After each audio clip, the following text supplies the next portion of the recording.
বন্ধুরা নমস্কার।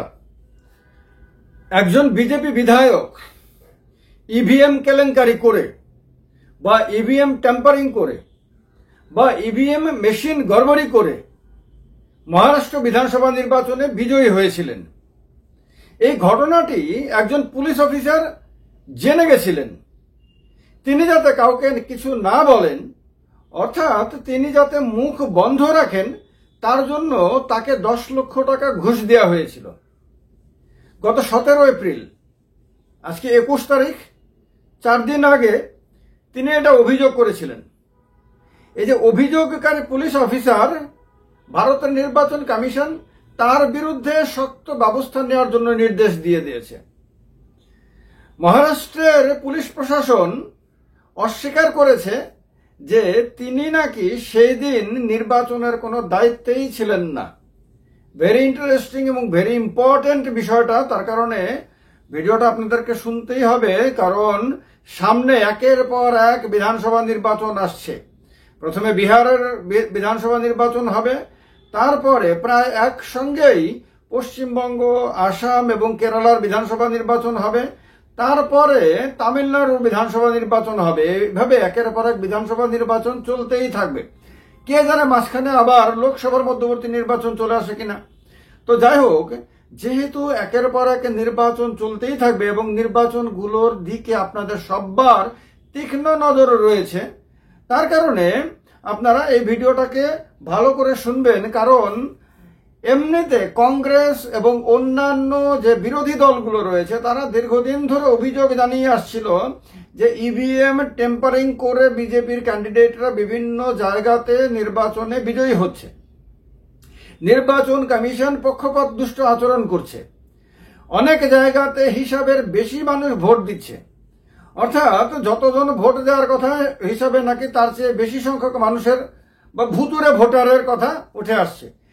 এই সমস্ত অভিযোগের মাঝে একজন পুলিশ অফিসার, খেয়াল রাখতে হবে বিষয়টার সিরিয়াসনেস এখানেই, যে যিনি অভিযোগ করেছেন তিনি একজন পুলিশ অফিসার। যদিও মহারাষ্ট্রে তাকে সাসপেন্ড করা হয়েছে, কারণ তিনি যে অভিযোগটা করেছেন এই অভিযোগটা এক কথায় ভয়ঙ্কর।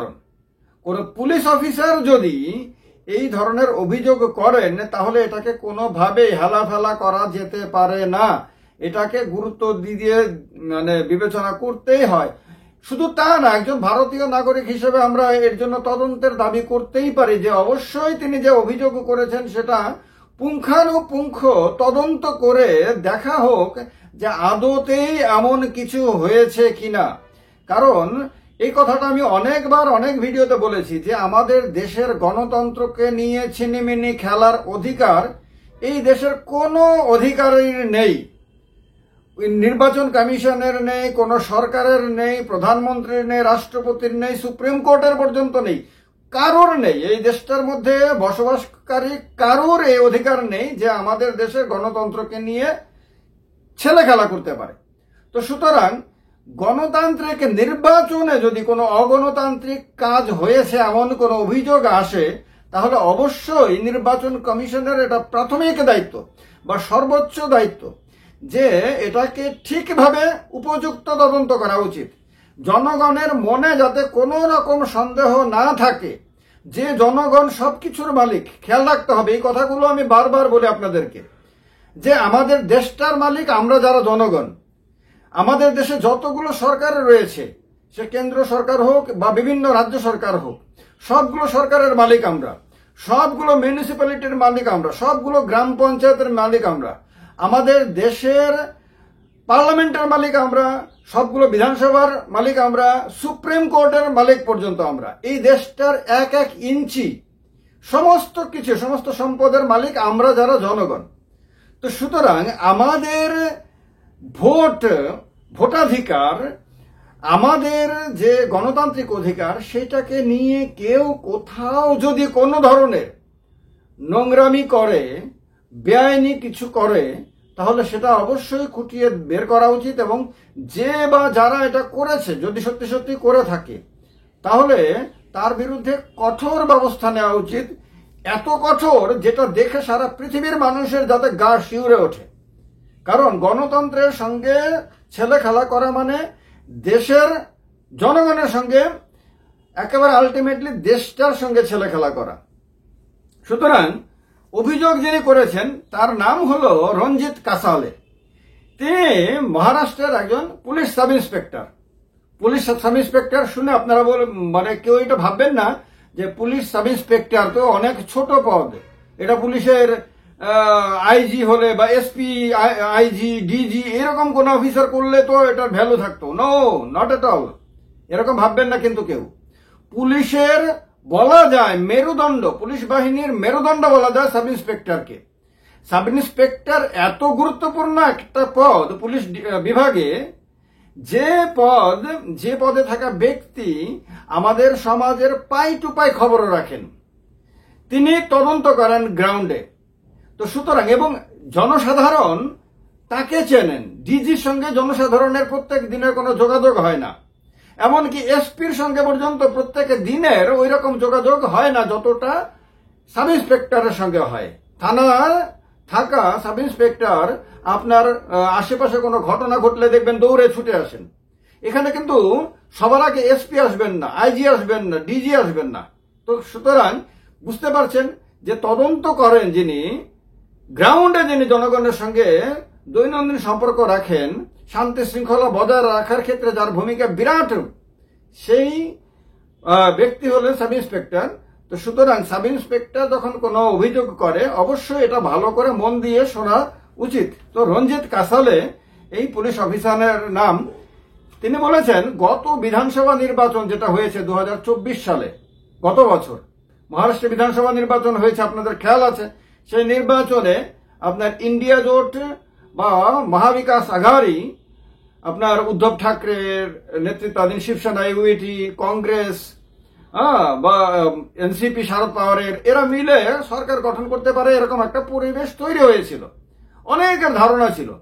কিন্তু যখন ফলাফল বের হয় তখন দেখা যায় যে ইন্ডিয়া জোটের শরিক দলগুলোর রেজাল্ট ভীষণ রকম খারাপ হয় এবং অস্বাভাবিক ভালো হয় বিজেপির রেজাল্ট। বিজেপি অল্পের জন্য সংখ্যাগরিষ্ঠতা পায়নি। তো সেই নির্বাচনের ব্যাপারে 17 এপ্রিল আপনার এই কাসালে সাহেব দাবি করেন যে ইভিএম এ গড়বড়ি করে বিজেপির ক্যান্ডিডেট ধনঞ্জয় মুন্ডে এই পার্লি কেন্দ্র থেকে বিজয়ী হন। পার্লি নামে একটা কেন্দ্র রয়েছে, বিধানসভা কেন্দ্র রয়েছে, সেখানে বিজেপির যিনি ক্যান্ডিডেট হয়েছিলেন ধনঞ্জয় মুন্ডে, তিনি বিজয়ী হন কিন্তু ইভিএম এ গড়বড়ি করে। চুপ থাকার জন্য, অর্থাৎ তিনি যাতে মুখ বন্ধ রাখেন, কথা না বলেন, এই বিষয়টা তিনি যে জানেন সেটা যাতে তিনি পাবলিককে না জানান, তার জন্য নাকি তার অ্যাকাউন্টে 10 লক্ষ টাকা জমা করানো হয়। তাকে 10 লক্ষ টাকা দেওয়া হয়, অর্থাৎ ঘুষ দেওয়া হয় তাকে 10 লক্ষ টাকা। এর মধ্যে তিনি 7.5 লক্ষ টাকা আবার ফেরত দিয়ে দিয়েছেন। যারা দিয়েছে তাদেরকে নাকি ফেরত দিয়ে দিয়েছেন। বাকিটা মানে মোটামুটি 2.5 লক্ষের মতন তিনি তার ব্যক্তিগত কাজে খরচ করেছেন। তিনি বলেছেন যে আমি নির্বাচনের সময় পার্লিতে দায়িত্বরত ছিলাম। মুন্ডে অসৎ উপায়ে জিতেছেন, মোটামুটি আর কি, ইংলিশ থেকে ট্রান্সলেশন এক্সাক্ট নাও হতে পারে, সামান্য এদিকে দিক হবে হয়তো। মুন্ডে অসৎ উপায়ে জিতেছেন, এটা মানুষের অবশ্যই জানা উচিত, এ পুলিশ অফিসার বলেছেন। এখন তাকে সাসপেন্ড করা হয়েছে। ইলেকশন কমিশন অস্বীকার করেছে যে তার অভিযোগের কোনো সত্যতা আছে বলে, মানে সত্যতা নাই আর কি, ইলেকশন কমিশনের বক্তব্য অনুসারে। শুধু তা না, ইলেকশন কমিশন জানিয়েছে যে সেই দিন নাকি তিনি ইলেকশনের কোনো দায়িত্বেই ছিলেন না, অথচ এই পুলিশ অফিসার বলছেন তিনি পার্লিতে দায়িত্বে ছিলেন ইলেকশনের, আর ইলেকশন কমিশন বলছে তিনি কোনো দায়িত্বেই ছিলেন না ওই দিন ওই অফিসার। সুতরাং তার বিরুদ্ধে কঠোর ব্যবস্থা নিতে ইলেকশন কমিশনের তরফে নির্দেশ দেওয়া হয়েছে উপযুক্ত আধিকারিকদের। এবার আপনারা এই বিষয়টা নিয়ে হয়তো ভাবছেন যে তদন্ত ঠিক মতো হয়েছে কিনা। তদন্ত খুব ভালোভাবে, একেবারে নিরপেক্ষভাবে হয়েছে এই দাবি আমি এই ভিডিওতে করছি না। ইলেকশন কমিশন একেবারে নিরপেক্ষ সমস্ত দায়িত্ব পালন করেছে, এইটা এই মুহূর্তে অন্ততপক্ষে এই ভিডিওতে আমার পক্ষে বলা সম্ভব না। তবে কংগ্রেস, সমাজবাদী পার্টি এবং অন্যান্য যে বিরোধী রাজনৈতিক দলগুলো রয়েছে তারা খুব সিরিয়াসলি এই কাসালে সাহেবের অভিযোগটাকে নিয়েছে। তারা এটাকে সোশ্যাল মিডিয়াতে পোস্ট করেছে এবং তারা তাদের পার্টির মতামত দিয়েছে। ইলেকশন কমিশন এগুলোকে অস্বীকার করেছে। ইলেকশন কমিশনের ধারণা অনুযায়ী যে জনজীবনে বিশৃঙ্খলা সৃষ্টির জন্য এই ধরনের অভিযোগ করা হয়েছে, গুজব ছড়ানো হয়েছে, অর্থাৎ এই যে পুলিশ অফিসার তিনি গুজব ছড়িয়েছেন। তবে এইটা কি মিথ্যে কথা যে ইলেকশন কমিশনের নিরপেক্ষতা নিয়ে এই রঞ্জিত কাসালে প্রথম ব্যক্তি না যিনি অভিযোগ করেছেন? এই ধরনের অভিযোগ হয়তো এর আগে হয়তো কেউ করেননি, কিন্তু ইভিএম এর টেম্পারিং নিয়ে অভিযোগ, ভোটার লিস্ট নিয়ে, ভোটের দিন ভোটদানকারী ভোটারের সংখ্যা নিয়ে অভিযোগ বারবার উঠেছে। সবগুলোর কি স্যাটিসফ্যাক্টরি জবাব ইলেকশন কমিশন দিতে পেরেছে? ইলেকশন কমিশন কি দায়বদ্ধ না সমস্ত অভিযোগের আপনার নিরাকরণ করা বা সমাধান করা? ইলেকশন কমিশন কি তার দায়িত্ব ঠিকভাবে পালন করেছে? এবং যদি ঠিকভাবে পালন করে থাকে তাহলে তার পরিষ্কার চিত্র কি জনগণের সামনে আছে? যদি না করে থাকে তাহলে এই দেশের মধ্যে একের পর এক নির্বাচন তো আসতেই থাকবে। সেই নির্বাচনগুলোতেও কি এই ধরনের অভিযোগ আমরা শুনতে পাবো? বিষয়গুলো খুব সিরিয়াসলি ভাবার মতন বন্ধুরা। আপনারা কেউ কোন রাজনৈতিক দলের সমর্থক হতে পারেন, নাও হতে পারেন। কেউ হয়তো বিশেষভাবে সিপিএম কে ভালোবাসতে পারেন, কংগ্রেসকে ভালোবাসতে পারেন, তৃণমূল কংগ্রেসকে ভালোবাসতে পারেন, বিজেপিকে ভালোবাসতে পারেন, যে কোনো দলকে ভালোবাসতে পারেন, এটা আপনার অধিকারও রয়েছে।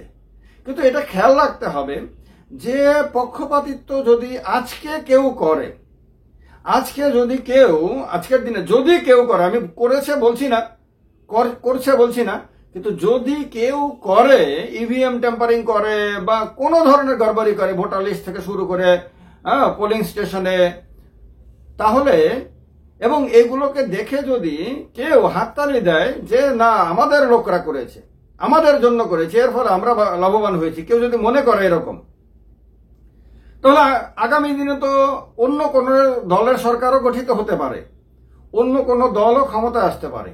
তখন তারা হয়তো এই একই কাজ হয়তো আরো ব্যাপকভাবে করতে পারে। তখন আজকের দিনে কেউ হাততালি দিলে সেদিনও কি হাততালি দেবেন? সেদিনও কি এই কথাটা বলবেন যে অতীতে তো আমরা করেছি, এখন অন্য কেউ করছে? ডেফিনেটলি বলবেন না। সাধারণ চিন্তা ভাবনাতে তাই বলা যায়। তো সুতরাং অন্যায় গতকালকে কেউ করে থাকলে সেটা অন্যায় ছিল, আজকে যদি কেউ করছে যদি হয় তাহলে সেটা অন্যায়, আগামী দিনে কেউ করলে সেটাও কিন্তু অন্যায়। অন্যায়ের মধ্যে কিন্তু কোনো পার্থক্য হতে পারে না যে এই অন্যায়টা অন্যায় না, ওই অন্যায়টা অন্যায়, বা এ করলে এটা অন্যায়, ও করলে এটা অন্যায় না, তো এরকম হতে পারে না। তো তার কারণে আমার মনে হয় দেশের জনগণের মধ্যে এই ব্যাপারে অবশ্যই সচেতনতা আসা উচিত, সো দ্যাট আগামী দিনে কোন রাজনৈতিক দল, কোন নির্বাচনী আধিকারিক, এমনকি নির্বাচন কমিশন পর্যন্ত পক্ষপাতিত্ব করার সাহস না দেখাতে পারে। কারণ দেশের গণতন্ত্র, দেশের জনগণ তাদের সব্বার অনেক ওপরে, তাদের প্রভু, সব্বার প্রভু। তো এই কারণে এই ভাবনাটা জনগণের মনের মধ্যে বিকশিত হওয়া জরুরি। কারণ আমরা প্রত্যেকেই একটা সময়ের জন্য পৃথিবীতে আসি। আজকের দিনে আমরা আছি, আগামী দিনে আমরা থাকবো না, অনেকে থাকবো না, এরপর আবার নতুন জেনারেশন আসবে, নতুন জেনারেশন ভেবে চলতে থাকবে দুনিয়া, দেশ কিন্তু থাকবে। সুতরাং কোন ব্যক্তির প্রতি, কোন রাজনৈতিক দলের প্রতি বা কিছু লোকের গোষ্ঠীর প্রতি এত ভক্তিভাব থাকা উচিত না যেটা আপনাকে গোলাম বানিয়ে দেয়। গোলামী মানসিকতা কিন্তু কোনো দিন কোন রাষ্ট্রের মঙ্গলের জন্য হতে পারে না। আমরা ব্রিটিশের গোলাম ছিলাম বলা হয়, সেই গোলামি কাটানোর জন্য কি পরিমাণ, কি ভয়ঙ্কর লড়াইটা না আমাদের পূর্বপুরুষদের লড়তে হয়েছে।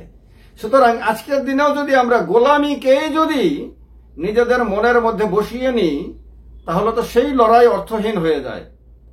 আমার মনে হয় আপনারা যারা আমার ভিডিও নিয়মিতভাবে দেখেন তারা সবাই একমত হবেন আমার এই কথাগুলোর সঙ্গে। এই কথাগুলো কোনো রাজনৈতিক দলের বিপক্ষে অথবা কোনো রাজনৈতিক দলের পক্ষে না, সবগুলি কথা এই দেশটার পক্ষে, এই দেশের জনগণের পক্ষে, এই দেশের গণতন্ত্রের পক্ষে। এক্ষেত্রে আপনার এবং আমার মধ্যে কোনো পার্থক্য হতে পারে না, মত পার্থক্য হতে পারে না। ভিডিওটা যদি ভালো লাগে, যদি মনে হয় এই আলোচনাটা অবশ্যই প্রত্যেকটা মানুষের শোনা উচিত, তাহলে এটা আপনার দায়িত্ব, আমি বলবো যে এই ভিডিওটাকে ম্যাক্সিমাম লোকের সঙ্গে শেয়ার করা, সো দ্যাট প্রত্যেকের রাজনৈতিক চেতনা, প্রকৃত রাজনৈতিক চেতনা যাতে সত্যি সত্যি আক্ষরিক অর্থে যাতে বিকশিত হয়, তাহলে একমাত্র গণতন্ত্র শক্তিশালী হবে। অন্যথায় হালকা রাজনৈতিক ভাষণ দিয়ে ঘন্টাও কোনো লাভ হবে না এই দেশে। ভালো থাকবেন সবাই। জয় হিন্দ, বন্দে মাতরম।